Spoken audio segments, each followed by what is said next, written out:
Hello everyone, welcome back to GearUpWindows.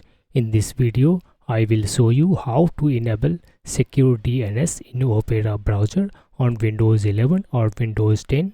Secure DNS improves your privacy by encrypting your DNS requests using DNS over HTTPS, also known as DOS. This prevents your DNS queries from being easily monitored by your internet service provider or third parties. So let's get started. First, open Opera browser and then click on the menu icon in the top left corner that represented with O icon. In the settings, click on in the drop down menu, click on settings.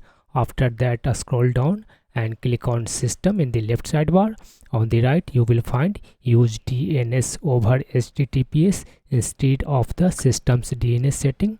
Turn this one toggle on.